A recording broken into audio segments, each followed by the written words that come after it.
Hi, everyone, and welcome to the Songwriters on Process podcast. My name is Benno Papari, and since 2010, I've run the Songwriters on Process website, where you can find more than 200 conversations with songwriters about the creative process.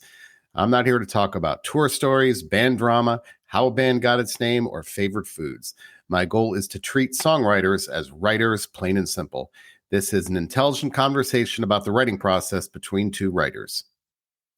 And today's interview is with Patterson Hood of Drive-By Truckers and Lilly Hiatt. Do I even need to introduce either of these? So this is a reposting of an interview I did on with both of them in October of 2020. So you can watch the video version of this on the Songwriters on Process YouTube channel also. But one thing that I've really been struck by listening to these old interviews with songwriters during the early stages of the pandemic, again, this was, fall of 2020, is just how much they were affected creatively by the pandemic. I mean, most songwriters overwhelmingly have told me how difficult it was to create during the early stages, just because practically you're not seeing people, you're not going out, you're not touring, and you're just in a funk. Now, some have told me, not that many, that it was a fruitful time or has been a fruitful time, but for the most part, it was not. So again, listening to these old interviews, not old, but a couple of years old or a year and a half old, with songwriters talking about it in the moment is just so revealing with hindsight. Obviously, these two, well, they were good friends, so it was fun to listen to them talk. So being old pals, but the theme with both of them was their need to create. They love to create, but they also need to create. And there were two things that really stood out. One, Patterson said, the good songs happen like someone is playing a record in space, and I have an antenna to pick it up. I actually hear it and write it down as quickly as I can. And similarly, Lilly said, you just don't get to have the muse all the time. It's mysterious, but you have to experience stuff and have time to process those experiences to be able to write about them. And for both of them, it was difficult. I think that Patterson told me he wrote for about a month after the pandemic started and then stopped. And for Lilly, it was similarly difficult just to create when, I guess, like I said, you're in a funk, and also you're just not around people. And if you write about experiences and you don't have those experiences, what do you write about? So this is about an hour long, but I just couldn't cut anything. It was worth every second. And listening to these two, in my opinion, just two of the best songwriters around talk the creative process was just a real treat. So anyway, with that, listen to Patterson Hood of Drive-By Truckers and Lilly Hiatt on the Songwriters on Process podcast. With you, let's get started. The first thing I always ask, I think, in these, since March, has been, I guess, Lilly, we'll start with you, and then we'll go to Patterson. How well do you write with big expanses of time? I mean, when we're not touring, are you better, I guess, under deadlines? If someone says to you, oh, I need this in 6 months, like, how do you do with big expanses of time when it comes to songwriting? Well, I do love deadlines, but I think I've gotten better at creating them for myself. So just having little goals really helps me, whether it's just like, hey, I want to make some demos by this month or whatever. It doesn't always have to be like a record, but I do love to write, and it's what keeps me sane. So if I have a lot of time on my hands, I'm going to be writing, because it's one of the ways that just helps me get by.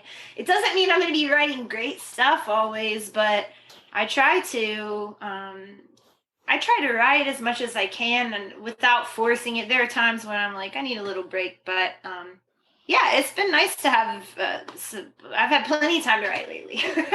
Yeah, well, when you write, is it songwriting, or when you say write every day, what kind of writing does that usually entail? I do like 3 kinds of writing. I write songs, I write my dreams, and I write in a journal. So, any of those I'll reach toward usually at some point. But I do appreciate having when I'm writing, if I have a lot of time on my hands, when I'm writing, it gives me kind of a purpose and it makes me feel confidence if I'm doing that. Like, oh, I'm doing my job. So I can appreciate it, So. Okay, I'm going to follow up with that. But Patterson, I'd like to hear from you on that. I guess, how well do you write with expanses of big spaces of time like we have now? I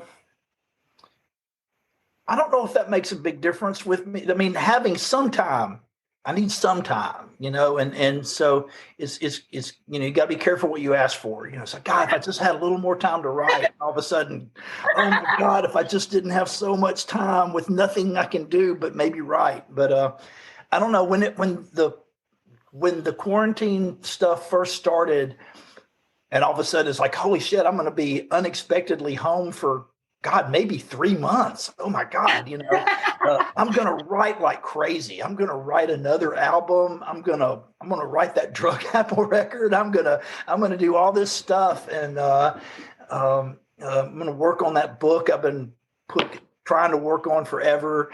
And I wrote a lot for a week, and then I just hit a wall, and I didn't write shit for a while after that. And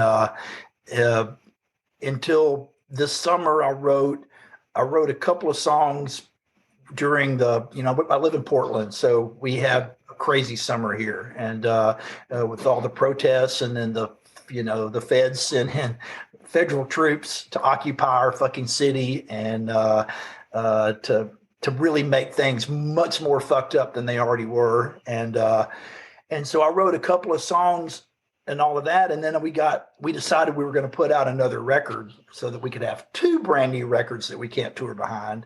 And so I threw myself, like in July, like the last week in July, we decided to do this record.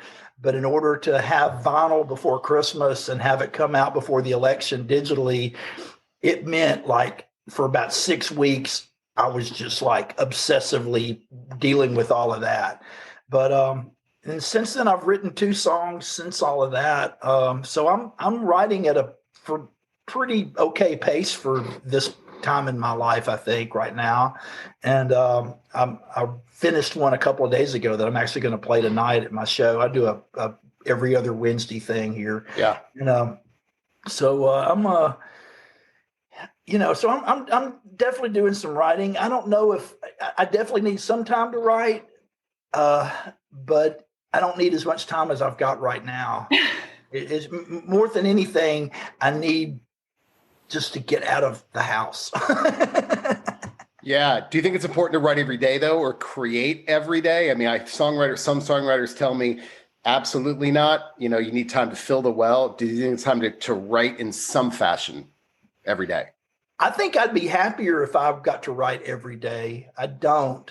If I don't have deadlines, definitely help me. Because if I've got something that I've got to make sure I've got to deliver for, I'm going to make it happen. I'm going to just fucking stay on it, and I can do that. But I need. I don't know. I would love to write every day, but it's hard, even with this going on, because I'm here with the family, and I've got kids, and they're extra needy right now because this is all fucking up their world right now too. And I've already had, I've got 2 kids. One of them's going to be crying at least once a day. I mean, it's going to be some kind of meltdown. We've already had one today, and I guarantee we'll have at least one more today. And because they hate online school, they hate all of it, Yeah, I know.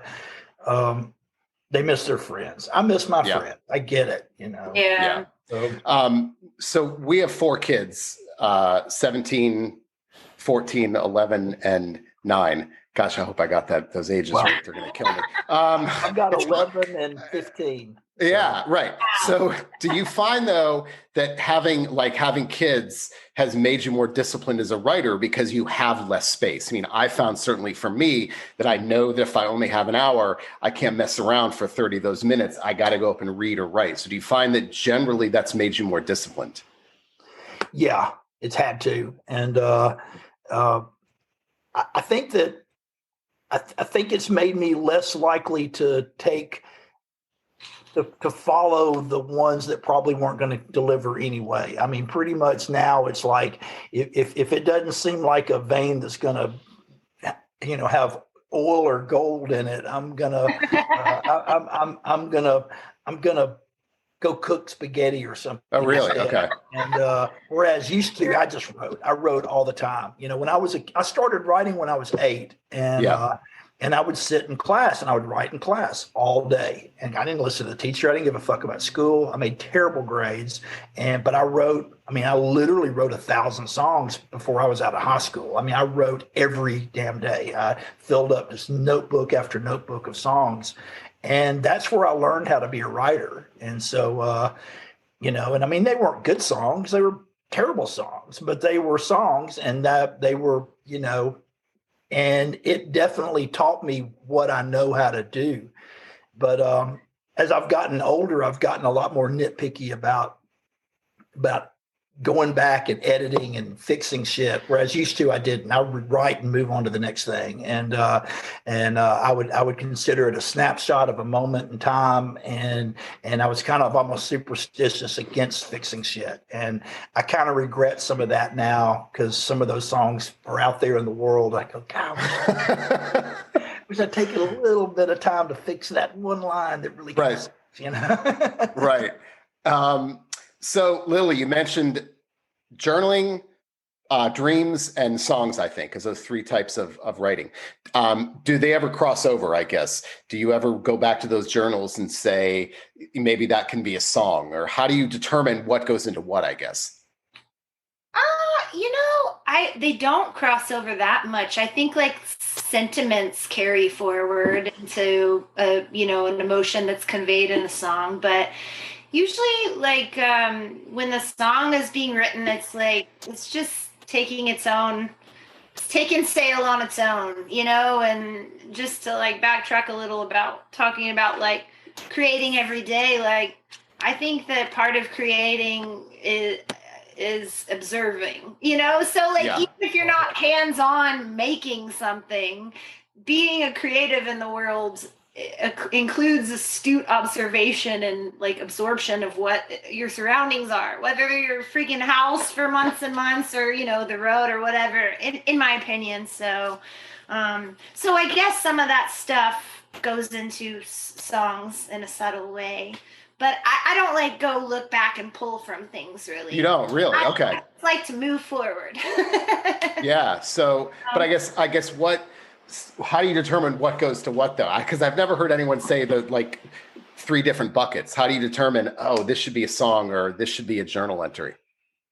Well, I write in my journal when I feel crazy, and I just write down stream of conscious feelings or whatever. And dreams are their own thing. They're all weird and bizarre. And I don't know, when I sit down to write a song, it's a different approach. It's like I'm holding my guitar. It's usually because I feel compelled to, I can feel something like stuck in my throat or something. And I'm like, I know, I should write. It's not always the case. Sometimes I just try to write because I feel like I've been lazy, and sometimes something happens and sometimes I have nothing to say, so, but yeah, so it's just, I kind of approach them all a different way. And the dreams, I write those in the morning when I'm drinking coffee. So it's like, so you do 2 different things that I really wish I did and I need to do. I wish I kept a journal. I wish I'd kept one all along. And I don't know, have no excuse for why I haven't or why I don't, but I never really have, maybe not longer than a week. I might've kept it up for a week, maybe once or twice, and just can't stick with it. And I wish I'd written down dreams better, cause I love dreams. And, so I'm gonna keep trying. But you have all those, I understand, and so many of those experiences, they just live in your heart. You can reference them, and it's like, but it is kind kind of cool because I was reading through a journal from when I was 20 about like a night in London I had, and I was like, oh my God, like I don't even really remember this, but I was just crazy, you know, like having, it's interesting. But also like I try not, like sometimes I'll get really hung up on nostalgic elements of things. Like you're talking about how you used to not edit things. Like there's things about myself that I feel like have evolved, but there's other things where I'm like, I kind of miss that part of myself that was just a little more impulsive and didn't know how to edit so well, you know, because you do this enough and you get pretty good at that part of things. And it's like, it's a nice ability to have, but sometimes it can like limit me in a way if I'm over, you know, I feel like if I'm over scrutinizing lines or whatever. I don't know. I've got a dream song. I mean, I've got through the years, I've got definitely a number of songs that came from dreams, but there's a specific song on the brand new Trucker record that just came out that came to me in a dream, a very vivid dream.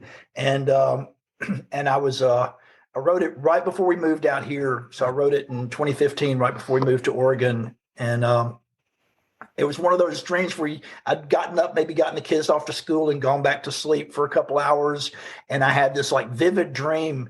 And in the dream, I was at an arena show seeing Jason Isbell. And this was before Jason, I mean, he was definitely blowing up. He was already blowing up, but he wasn't playing arenas yet. But he was headed that way. But in the dream, he was like, I was like going to visit him, and you know, we had already reconnected and become, you know, friends again by then, close again by then. But he was sound checking, and I was out there, and he starts playing this fucking great song, and I was like going, God damn, that song, it's a hit. That song's a hit, man. That's gonna be huge for him. And then I woke up at that exact moment, and I could still hear the song in my head. And then I started going, that's not a goddamn Jason Isbell song. He didn't write that song. And so I wrote it down real quick. And after we recorded it, I sent it to him. I sent it to him with a bunch of songs that we had recorded in Memphis at the time. And he wrote back, he goes, man, that one song, that Tough to Let Go song, man, I really like that one. And so I told him the story. It's like, you didn't by chance like write that, did you? He's like, no, it's yours, but I sure like it. So I was like, all right, I got one.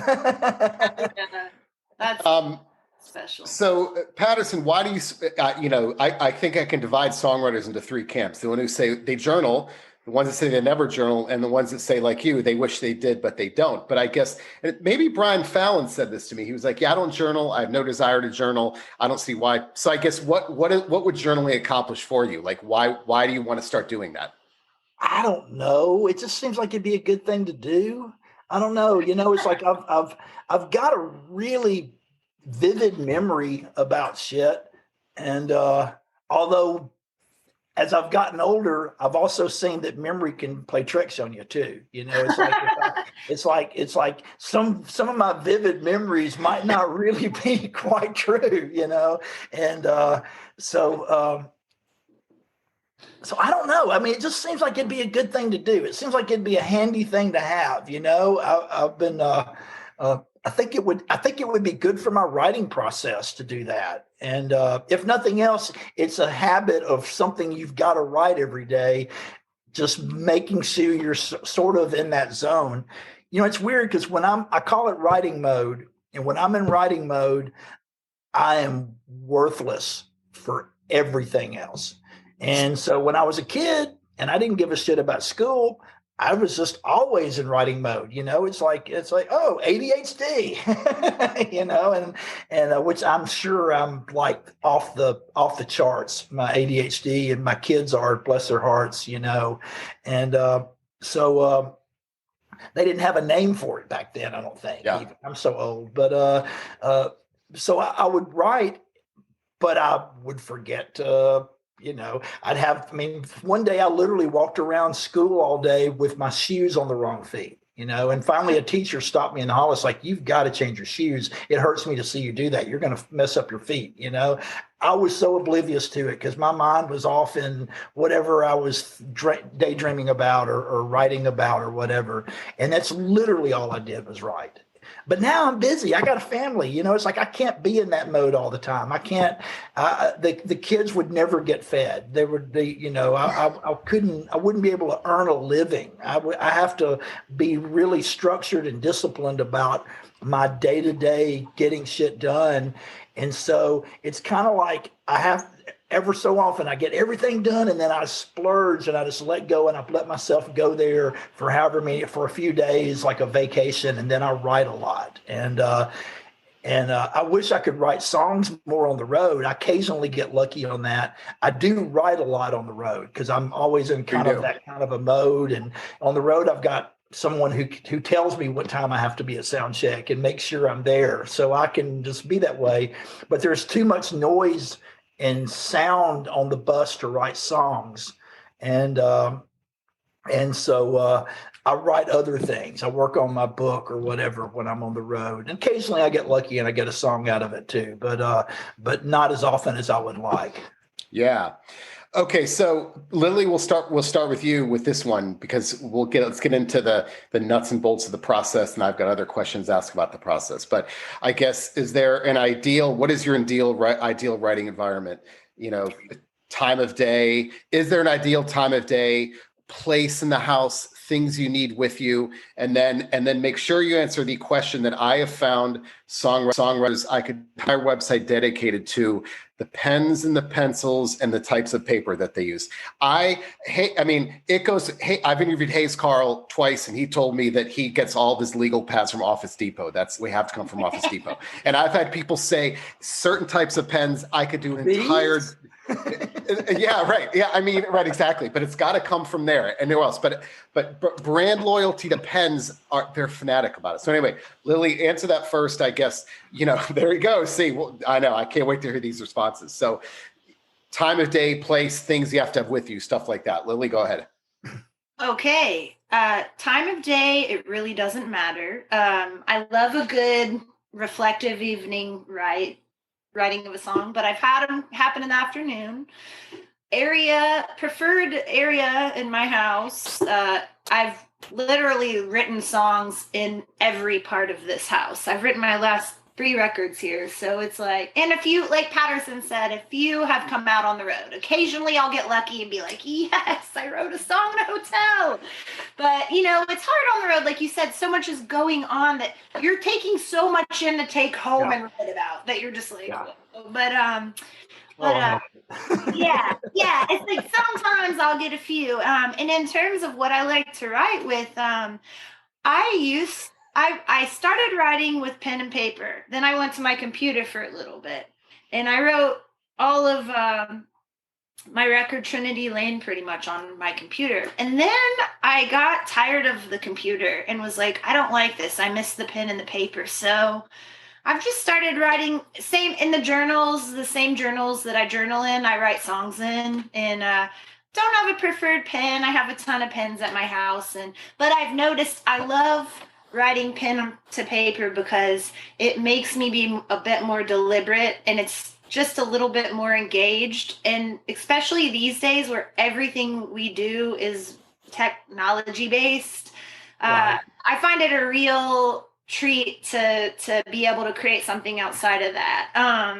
So yeah, lately I've been into this Sharpie gel pen, really pretty hardcore. And I just have journals full of stuff and not super particular about the paper and the pen, but I'm pretty sure I'm going to stick to the pen paper thing. Cause I just noticed too, when I'm on the computer, sometimes I'll be like, I'll Google more adjectives for something or synonyms a little more. And I kind of, it's like fun to be like, no, just figure it out. Not that that's cheating or anything, and I'm not against it, but so just that's it. So I interviewed Mary Gaucher last month, and she has this sign, I think, that says adjectives suck, that she showed me, that's next to her computer that she has printed out. And she said something about, she went off about adjectives, and it was a great, I'll have to go back and look at what she said, but she talks about that. So when you say more deliberate than with pen and paper, you're less likely to write down a word that you probably wouldn't use because, yeah. Why? What do you mean more deliberate? I guess.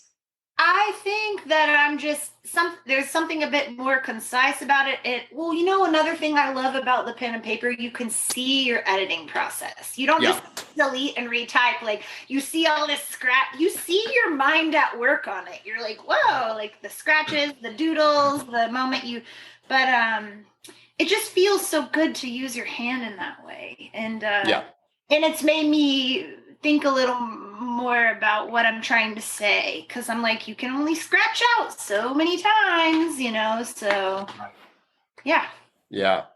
All right, Patterson, I know you have your pen and your pad right there, so what is that? I guess, how flexible are you when it comes to that writing process, and what do you need and all that kind of stuff? All that said, I do probably 99% of my songwriting now on my computer. But for years, I mean, I'm so old, they hadn't invented computers yet when I started writing songs. I mean, computers, when I started writing songs, were like the size of a room with like all this tape in it, like the Walt Disney movie with Kurt Russell in it, where the computer all goes in his brain. And it was like that, So I didn't have my first computer until Decoration Day came out. Like we had a record deal. It was like, I'm getting a computer, goddamn. And so that was the last album that I wrote completely freehand. The problem with my freehand, I probably still would prefer it, but I write so horrifically bad as far as my penmanship that for years no one could read my writing, and I didn't give a shit because I could, but now I can't. As I've gotten older and my hands are getting almost arthritic and shit, it's like my writing is just, and the fact that I'm mostly on a computer, so I'm out of practice of it. Oh, look at that. My writing is horrifically bad, and it got to the point to where I couldn't even read my songs anymore. And I'll lose shit that way. So it's almost all on computer now, but I do like keeping the pad handy, because sometimes just when I'm working on a song, if I'm just hitting a wall, I'll switch to paper just to see if that breaks through. And sometimes I can trick myself into breaking through, and and anything's fair game. Anything that gives me a song at the end of the day is fair game, short of stealing, so. I agree with that for sure. So confession time from both of you, because Brian Fallon told me, he said, if any songwriter ever tells you that he goes back to the notes app on his phone for ideas, he's lying. He goes, I have my notes app is full. He goes, I've never gone back to anything. He goes, if they tell you that, they're lying. So I'm curious. So do you have that do you go back to those? How often do you go back to those ideas, Lilly, things that you've written down, whether it's notes app or something else, for song ideas?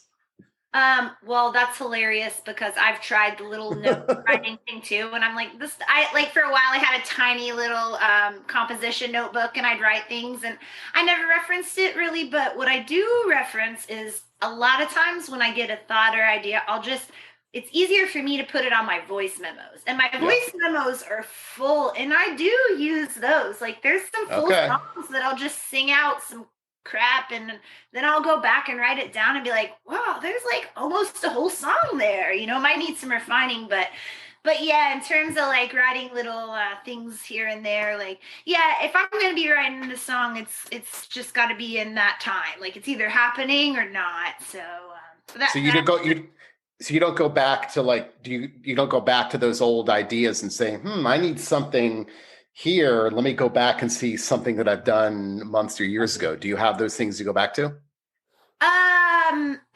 Occasionally I'll go back to a song I wrote and never did anything with, but it's usually a completed idea. Or like I said, like I will go through my voice memos and be like, oh shoot, like I really liked this. I'm going to listen to it again, see if I want to develop it into anything. And occasionally I will, but I'm not like pulling from written ideas. You're not, okay. Very often, no. Yeah. How about you, Patterson? Do you go back to those, either notes app? Do you use your notes app, or do you generally go back to things and say, I need a riff, I need a line, I need a melody, a lyric, or anything like that? Yeah, I go back to Notes app. Sometimes I'll have an idea for a hook or a line or whatever, and I put it down, and I go back and use them. And I'll also sometimes like sing a guitar riff or something when I don't have a guitar handy.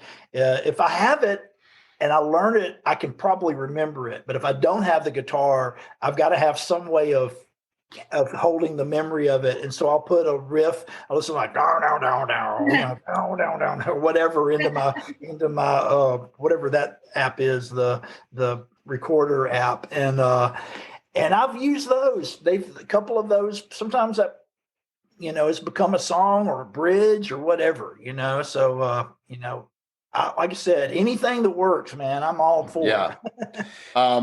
Okay, so let me ask you this then, Lilly. We'll start with you. And I interviewed, last interview I did was with Stone Gossard from Pearl Jam, and he, I love Stone. He's so cool. Check out the site, Songwriters on. That one, damn it. Yeah. And he was great. He has a new project out called Painted Shield with Mason Jennings, and cool. I love Mason Jennings too. Yeah. The interview's on my website. So, but Stone has this whole theory about bipedal movement, like how he's convinced that moving both hands or both arms, both legs, the whole swing element. He has this whole theory about how swinging creates beats. And so that kind of morphed into the discussion of, I guess, the bigger picture is repetitive motion, like things that we do that are repetitive, how those create songs. And honestly, maybe this is a pandemic thing, but gardening has come up so many times with songwriters about how the ideas when they garden. But I'm curious, talk about that. I mean, I guess, whether it's repetitive motions, and because when you're doing something repetitive, you don't have to think about it. So hiking, walking, swimming comes up. I interviewed Sadler Vaden, who's, and he told me swimming is a huge source of creativity for him. So cool. Yes. Yeah. So go ahead, Lilly. What are your thoughts on that whole idea? I really dig that. And I love to move around. I hate sitting still. I'm really not good at, like, Patterson's talking about ADHD, and I'm like, I have never been able to just like be in one place and be calm and still. I'm like all over the place. And this has clearly been a really hard time in regards to that. So I've felt the need to find ways to move constantly. And one of those ways being like, I walk all the time and I go on these little routes in my neighborhood. Sometimes I hike, sometimes I go to the park, and I love that too. But I every day take like a really good walk, and I do notice like I'm always like jamming my tunes really hard I have headphones just like yours. That was one of my favorite purchases of quarantine. I was like, I'm getting the wireless headphones.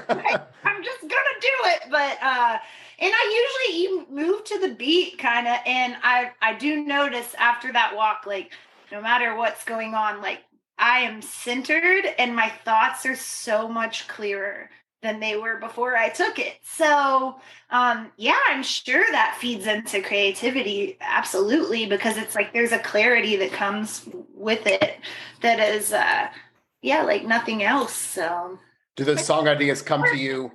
Sorry, go ahead. Oh, no, endorphins is what I was saying too. Those So do those song ideas come to you on those walks ever? Yeah, I'll get I think right now, and I'm sure like you guys can relate, it's like, I don't know, I'm used to living a life of being like crazy stimulated all the time. And suddenly I'm like, here I go again on my route, and it's like, but you see different things every time, and you see different neighbors and little weird moments of animals and stuff. And it's like, there is constant inspiration around, and the seasons are changing. So kind of when you're stuck in one spot and you see it subtly changing, it's like, it's really enlightening in a way of how much goes on with time. And I do get ideas, and they'll care anything I can see and witness at this point in time, I'm like, yeah, I'm going to put it in the bank, like for a possible song. Cause I can only write so many songs about like the way I'm feeling, so Yeah. I need some stuff to look at. So. Well, there's actually, I wrote an article about this in the Washington Post about 5 years ago, and there was research behind, and they put people on treadmills and had them do this. They walk for 30 minutes at a moderate pace, which is like just not even a fast walk. And they administer them a battery of tests afterwards. And those people always score higher than people who didn't walk. So there's very clear scientific evidence behind the link between exercise and creative thinking, higher order thinking. So there's what you said. Yeah, I mean, it's very clear. It's not this kind of snake oil science where, oh yeah, I feel like I get ideas. There's very clear evidence behind it, how exercise affects those things. I love to hear that. Yeah, so there you go. So Patterson, how about you? That whole movement thing. Do you use that, or what are your thoughts on that? I need to walk more. I'm friends with Peter Buck from REM, and he walks like 10 miles a day. Wow. He just gets up and walks. And he lives in Athens? All over town. He lives in Portland. Oh, he lives in Portland. Oh, he lived in Portland before I did. And he just gets up and just walks, and he looks great too. I tell you what, it's you walk that much, he's very trim and really in good shape now. And I need to do more of that. I hate gardening, and I'm not a gardener at all. I hate it. And my wife loves it, and I made this mistake early in our relationship. I told her the story about my granddaddy and my dad both at about 50 got green thumbs and got into gardening. And my granddaddy had really impressive garden when I was a kid. And dad, he doesn't get too deep into it, but he definitely is good at it, whatever he does on it. And he's such a meticulous guy anyway. And so his garden is, I'm sure, very perfect looking. But and so she's like convinced that that's going to happen. So she's like waiting for me to all of a sudden be into like yard work and shit. And it's like, nope, not going to ever happen. It's like, that's not my thing. That apple fell off the tree long ago. I'm way past 50, and the thumbs are not great. Yeah. So no, do you ever notice though, I guess, in those elements of repetitive movement has there ever been a source of creativity for you in any sense? Well, a rhythmic kind of thing. I mean, I'm always just hearing, a lot of times I'm just kind of moving to some song or sound in my head or beat in my head anyway. And I love beats. I miss having a drummer with me, and I hear that. I've actually thought about even trying to learn how to play drums just because I love drums so much. But I'm not good at it, but. Now, what about the role of motion in general? And I've heard people say, and I think Lilly alluded to this, and I've heard songwriters say this, that just when they're on a bus or a van or a car, that they get a lot of ideas by looking at things that are going by. And I think someone I've just interviewed recently, Tom Berlin, she's a songwriter, and she just told me that how the reason why it's that when things go by, you only have a split second to think about them. And so it's a very quick process. So how often, maybe Lilly, will start with you, does that happen when things you see, when you're moving, whether it's a car, van, anything like that, stimulate song ideas for you? I think it happens all the time.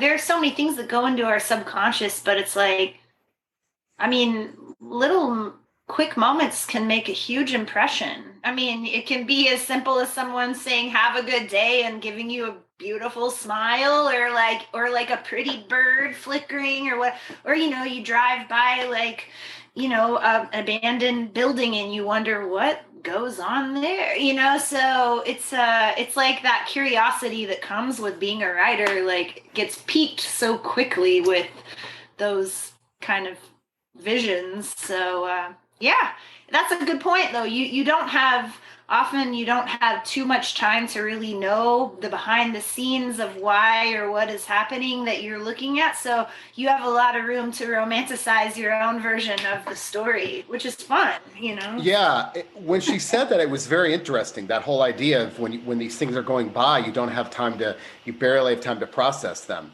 And Yeah. yeah, and I never thought about that. And I interviewed James McMurtry. This is like 5 or 6 years ago, and I think he was in his car. And I remember during the interview, he's commenting on all these things that are going by as he's driving along the highway. And I thought, how many song ideas are probably in these things, that he's seeing? So You said that, my mind instantly went to the line in about the neon Rolling Stone lips, and it's in a James McMurtry song where it's in God, what's the name of that song? It's the really long story song where he just goes on and on. it's not Choctaw Bing. It's not. Is it? Choctaw Bingo. Is that it? Yeah. Rolling Stone lips, the neon Rolling Stone lips. That song is amazing. It is so incredible. So yeah, Patterson, does that happen with you then? I guess the things that you see, maybe lines, whether it's a line, whether it's a billboard, how often do those things get in there and you say, that's got to be a song? Yeah. Well, on my song 21st Century USA was inspired by something like that. We were and I was coming out of kind of a period of almost kind of like a writer's block too.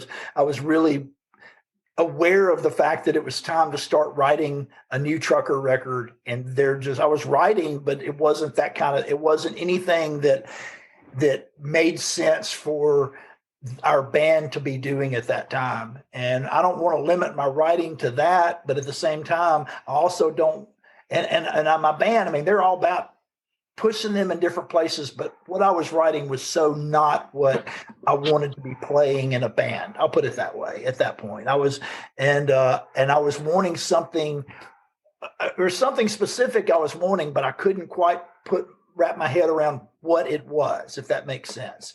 And I just knew it wasn't what I was doing.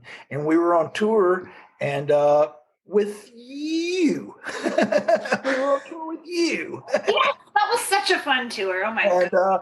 And we were driving from South Dakota to Missoula, and we had to stop for that, that bus driver stop where you stop for 12 hours on the side of at an off ramp so the bus driver can hopefully sleep. Hope he's sleeping and not buying crank, and,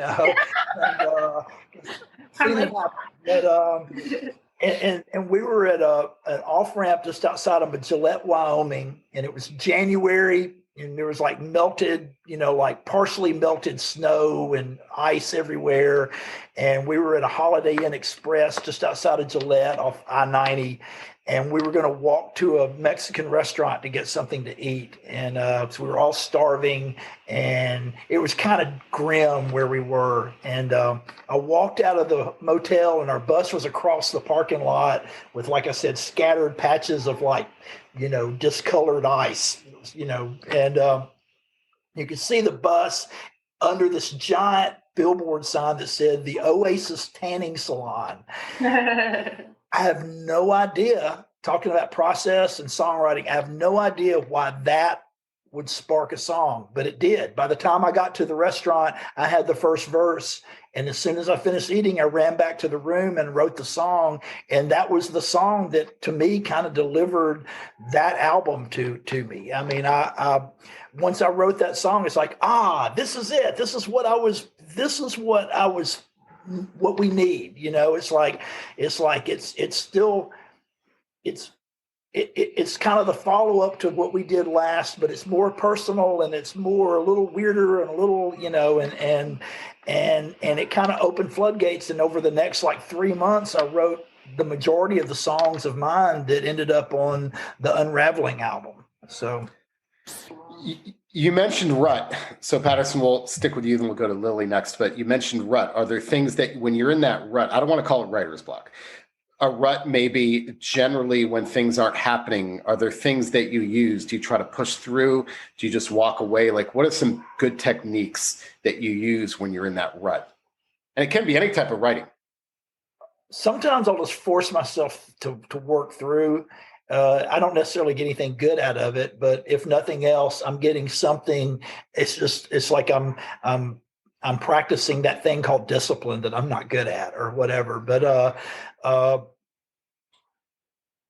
but honestly, the good stuff happens when it's going to happen. I still have no rhyme or reason for that. I know it's not going to happen if I don't keep working at it. So I keep working at it, but I don't know what makes for the voila moment. I don't know why the Oasis tanning salon equaled a song. That's as mysterious to me, and that's part of what I love about songs and songwriting, and because I do. I mean, it is the, other than my family, it is the love of my life is songs and songwriting, and every aspect of it, and the mystery of it is such a big part of that, because I've been doing it since I was 8. I've been doing it for almost 50 years, 48 years now. And I can no more answer how or why it happens.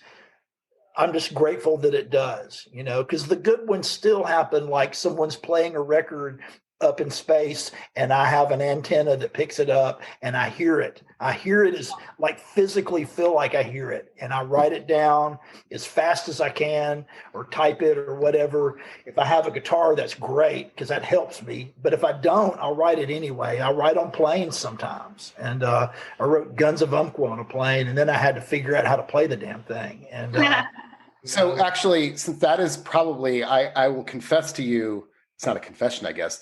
I still have a hard time listening to that song without getting choked up. It's probably, I mean, I still listen to that and I've yet to get through it. I have family members who are veterans, and I have yet to get through that song without visibly getting emotional. So I would actually, as my show tonight, because I'm going to play it. It's on the list tonight. So just for my own, I would love to know the story behind. You said you wrote that song on a plane. So was that all in one sitting, or how was that? It was weird. We had just moved out here. We just moved to Portland, and our trip west from Georgia, we decided to take 3 weeks. We had the moving van was going to be bringing our stuff, most of the stuff a few days after we got here. So we spent 3 weeks driving cross country and kind of turned it into like this hellish vacation. I like to say that if the Chevy Chase movie had been directed by David Lynch, there were moments of joy and beauty, but a lot of it was just awful too. And I love driving. I love driving, and I love driving cross country. I particularly love the West and driving on the mountains and all of that. But I had a 5-year-old that was very angry that we were moving, who was basically kicking my chair and throwing things and he threw like day-long temper tantrums, multiple days of the drive, including mountain drives where he's just like melting down for hours. So it was awful. And we went through California, and then we drove up, and we had to be at our house we were renting in Portland at like 3 in the afternoon the next day. So we drove from San Francisco as far north to where we could just stop and get up the next morning, have breakfast, and time it to where we'd be here at 3. And so we stopped in Roseburg, Oregon, which is the town with Umpqua Community College. And so we spent the night in that town, and so I had a visual image of the geography of that place. We'd been here about 6 weeks when that shooting happened. And the shooting at that college, which I think is still like the biggest shooting in the Northwest, is awful. That morning was like this. It was a beautiful morning. And just like, people talk about 9/11 in New York happening on a really gorgeous fall morning. It was one of those kind of mornings, the sky was blue and the sun was shining and the birds were chirping, and I was sitting out on my porch drinking my coffee as I do, and the news broke about that shooting, and I was just trying to wrap my head around that beautiful place and this beautiful day, how someone could wake up on a day like that and do that, and how that could happen. And it kind of haunted me for several days. And about 3 or 4 days later, I flew to Georgia to meet the band to go on a tour. And I wrote that song on the plane. So I'd kind of had those things, in my head.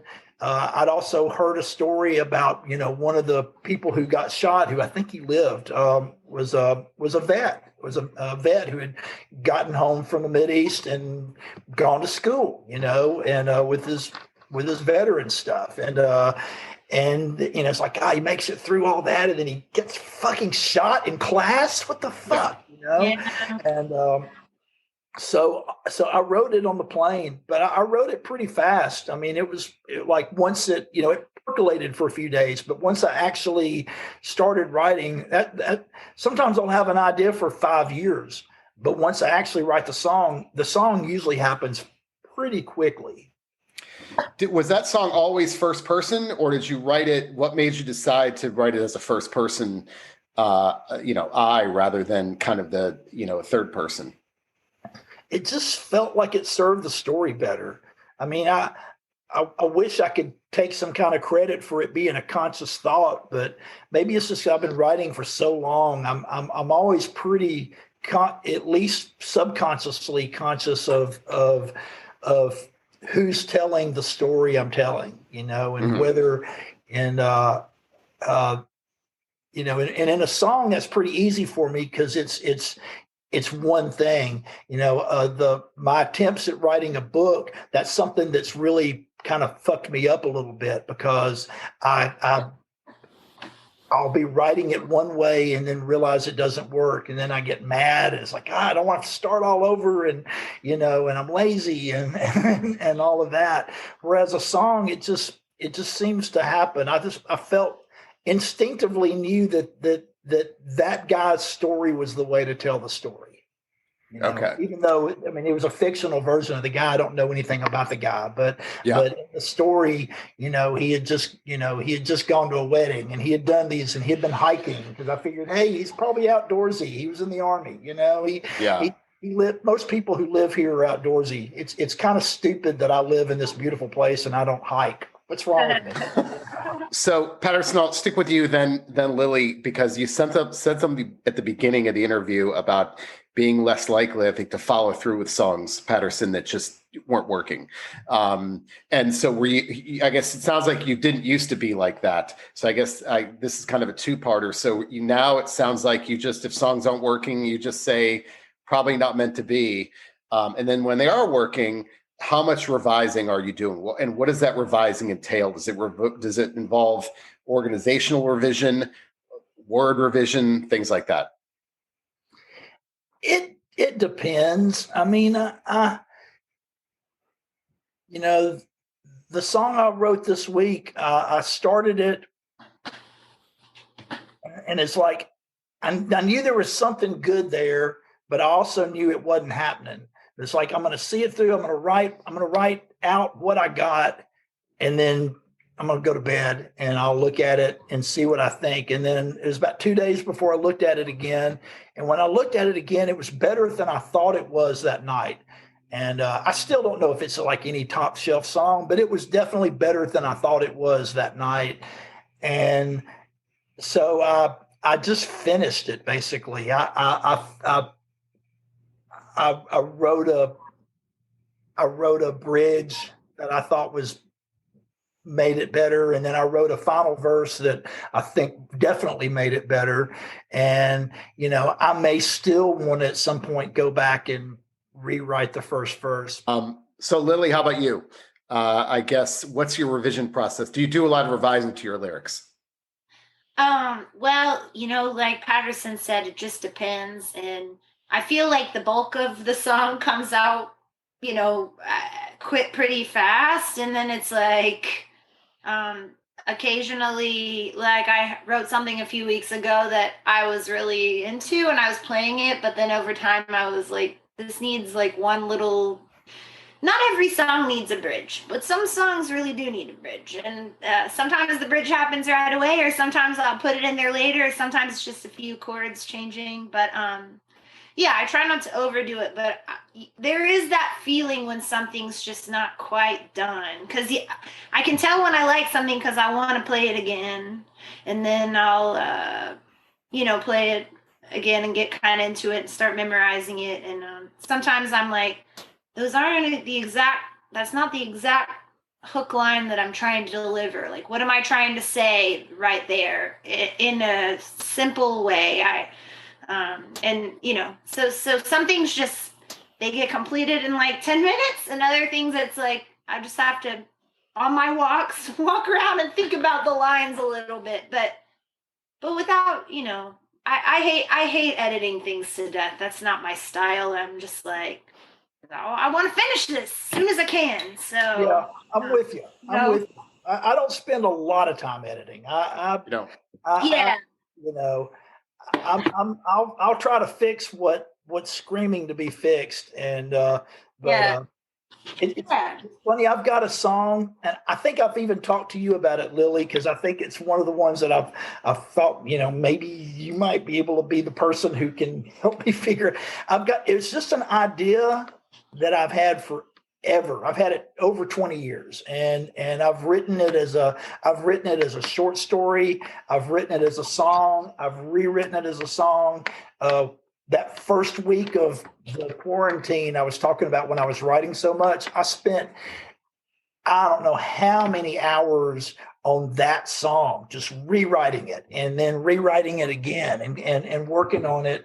And it's still not there. But there's something about it that is compelling. And I keep thinking that it's going to be weird and cool, or it's just going to suck. But it's one or the other. And I haven't given up on it still. I think when it sticks with you like that, it means something. It's like it's sticking with you for a reason. So yeah, it's just the timing. It's got to be the right time. Yeah. Like you said, they're mysterious like that. Yeah, for sure. That's what I'm interested in. Is at what point do you decide, it's not worth it? At what point, like Patterson, you said for years, but I'm sure there's stuff you've worked on for far less time that you've given up on, right? So, how do you know that something that worked on for so long is meant to be seen through? I struggle with that too. It may not be. I just like the idea of it. It's called Exploding. I think the latest draft was called Exploding Trees and Beauty Queens. I don't know. It was a natural disaster that happened in my hometown right around the time that I moved to Georgia, to Athens. It was a phenomenon where it was a winter time. It had been raining for days and days and days, and all the trees were like soaked.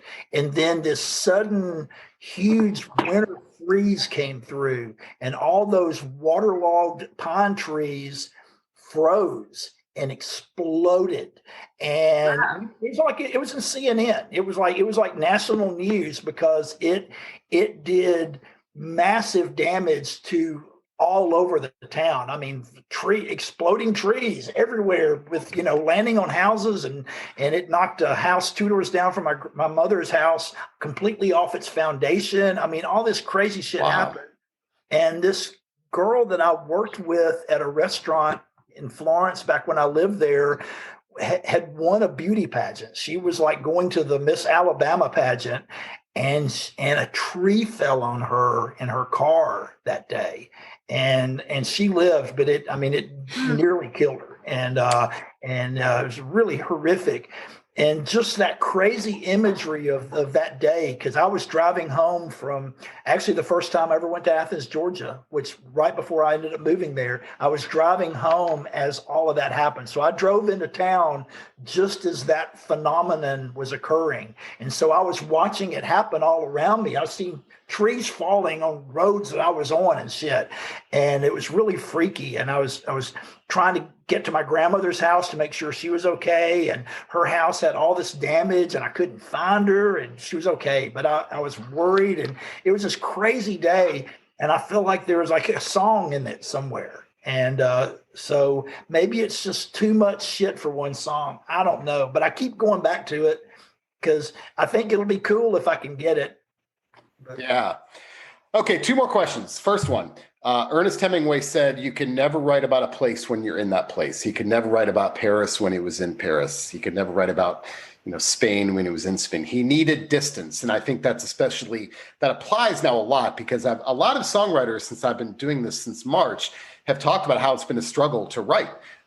They're too close to everything that's going on, and they need distance. And I think one of them said to me, Dave Hawes said to me, he can't even write now. He's got to wait till everything plays out, meaning like next week. So I guess the bigger picture is, how do you need emotional distance from an event to be able to write about it? Patterson, we'll start with you. Or do you need distance and, or is being too close to it not a good thing? It depends on what, I guess. The two songs I wrote this summer that ended up going on our record that we just did, were definitely written of those moments. I mean, I wrote one the weekend after George Floyd's murder when all the protests really started here, and it was like the first weekend of the protest, and it was you could hear from my house, you could hear the tear gas firing off, and oh wow, and the sky was this crazy orange color, and it looked like our city was on fire, even though it really I don't think was, but it looked like that and it felt like that. And I wrote watching the orange clouds that following week. It's kind of kept going back to it for a few days, and then I wrote The New Okay. It's kind of the same way. I had the title all summer, but I went to the protest and was walking home from there, and it was late night, and you could hear all the shit going down behind me as I was walking across the bridge, and I was noticing the people walking the other way who were walking to it as I was walking away from it, and how different they seemed from the people I'd been out in the protest all night. It's like, okay, these people aren't there for Black Lives Matter. They're there because they want to fuck shit up. They're there because they want to fuck shit up. And they're not wearing masks. Fuck them. And so I wrote that song the next few days after that. So I don't know if the Hemingway thing applies to me, because I wrote the Gillette, Wyoming song at that off ramp. So I don't know, but some things it's better to have some distance and space, I guess. I mean, there's stuff I'm still writing about from my childhood now, and so, I'm finally getting to where I can process it 50 years later. So yeah. How about you, Lilly? Do you need distance? Is it or from an event to be able to write about it, whether emotional or physical or anything like that? Yeah, I mean, I kind of agree with Patterson. Like, he's talking about these like magnificent events that occurred in a city, and it's like, yeah, you write about them. You probably needed to. It's like, that's a lot to be dealing with, and just hearing about it is like overwhelming right now. It's yeah. So, yeah, I mean, sometimes I think when I have experienced a deep heartbreak, I do need some space to understand how I feel about that love itself.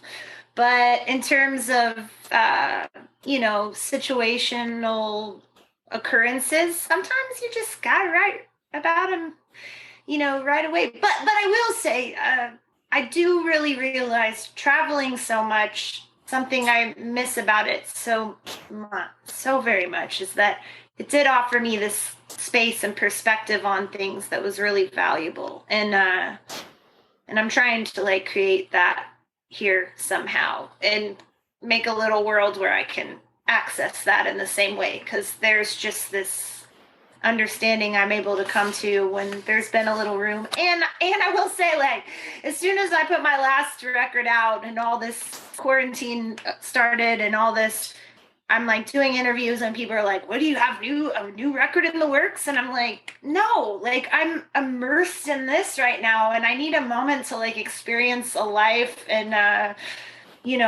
process some things to even begin to like pursue, more another idea here. But yeah, it just kind of depends what the situation is. I think you can write about a place while you're in the place, though. So I think I agree with Hemingway a little bit. I'm like, I don't know. I've written a lot about Tennessee. I'm here all the time, Yeah. It is. I a lot of songwriters have told me though that this is surprisingly, at least to me, that they've had a real struggle to write now. Hard. I think it's just too emotional. Yeah. Yeah, it's heavy. Yeah. It's hard to just feel inspired when you're like depressed. You got to find the joy there or something, or the reflection. Like, I think there's an expectation on writers to just be cranking it out. And it's like, we can, like Patterson says, like, we can write a song. I could write you a song right now. Would it be good? Probably not. I don't even know. But like, to like find the muse, like that's a mysterious thing. You don't just get to like have it all the time.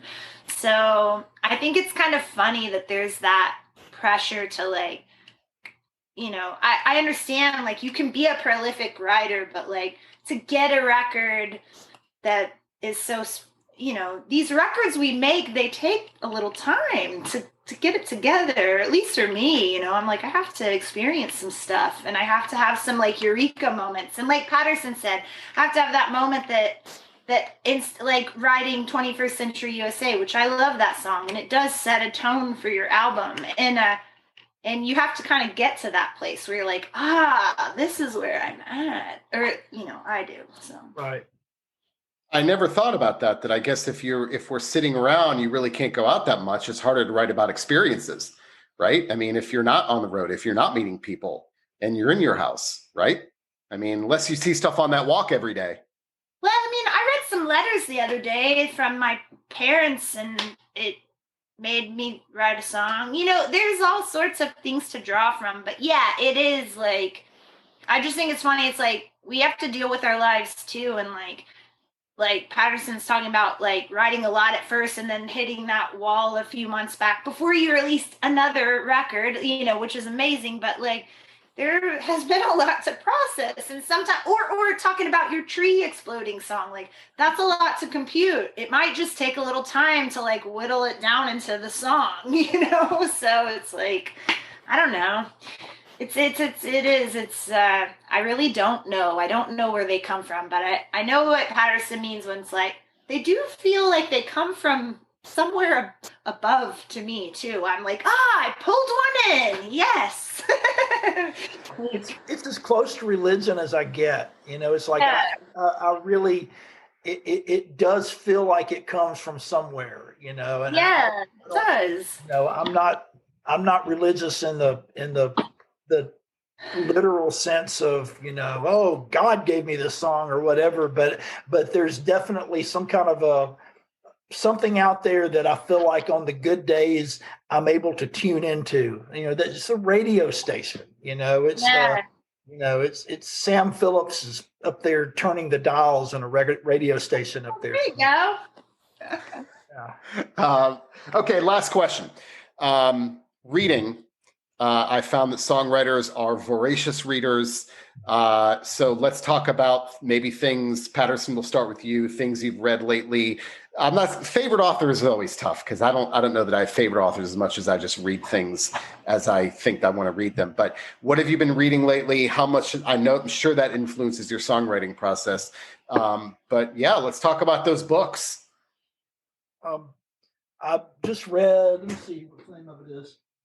The Big Goodbye, which is nonfiction. It's about the film Chinatown and the four people who were like the four people responsible for that movie happening. It's one of my favorite movies in the world, and it's really good book. It's a really the book just holds up as a book. It's an excellent story the book tells, and about four very troubled, weird, but fascinating people. And it's like Roman Polanski, who's about as troubled but fascinating. It's a horrific story, you know, because he's a Holocaust survivor, and then he came to America and his wife was murdered, an unborn baby murdered. Yeah. And, you know, and then we all know what all happened after that.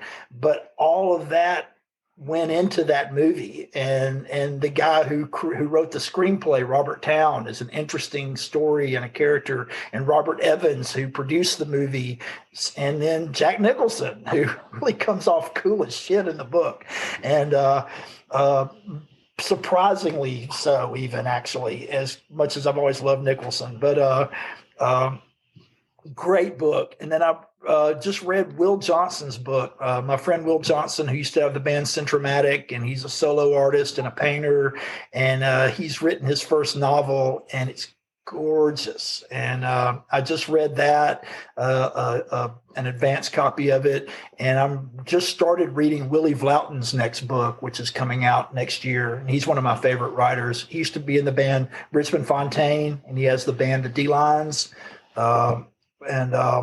He's just an amazing songwriter, and his books he's one of my very favorite novelists. So reading his book.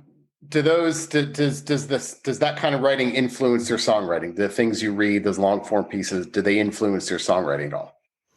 I'm sure they do. Well, Willie specifically has, because I wrote a song about a character from one of his books once, which I don't know if I've ever done that before. Maybe a long time ago I did, from a character from The Unbearable Lightness of Being, because that's one of my favorite books. But Willie had a character in a book called The Free, and her name was Pauline Hawkins. And I wrote a song about her the day I finished reading that book, because there was a little, just a little scene in the book, almost like an incidental scene, but I found it so moving. I found it kind of devastatingly moving. And so I wrote a song based on that scene. And so yeah, I guess the answer is yeah. Yeah. How about you, Lily? Who are your, how much reading are you doing, and who do you like to read? I jump around, and I go through periods of reading frequently, and then I'll go through periods of where I'm like, gosh, when did I last read a book? I need to pick something up. But recently I've been reading this author. She's Irish. She's a young woman, Sally Rooney. A person that likes my music just sent me a couple of her books, and they're cool. They're really just these little snippets of people's lives, and there's a lot of conversation in them. They're set in Ireland, which is cool because it makes me feel like I'm somewhere else. And I've just been reading some this articles too lately. I love this She Shreds. It's an online publication. It's so cool, and they always have these really exciting, evocative think pieces, if you will, that I feel are really inspiring. So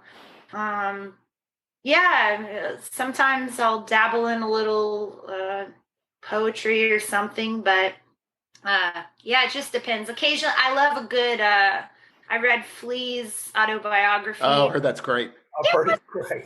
Super great. And it was a real joy. It was a real joy to read. So I love that kind of thing too. It kind of depends, but I miss I was really good at reading on planes too. I kind of miss that, but no, it's good. The book I think is an ultimate escape. So the songwriter, the same authors always come up. It's always with songwriters. It's always Vonnegut, Cormac McCarthy, and Bukowski. Those are the big three.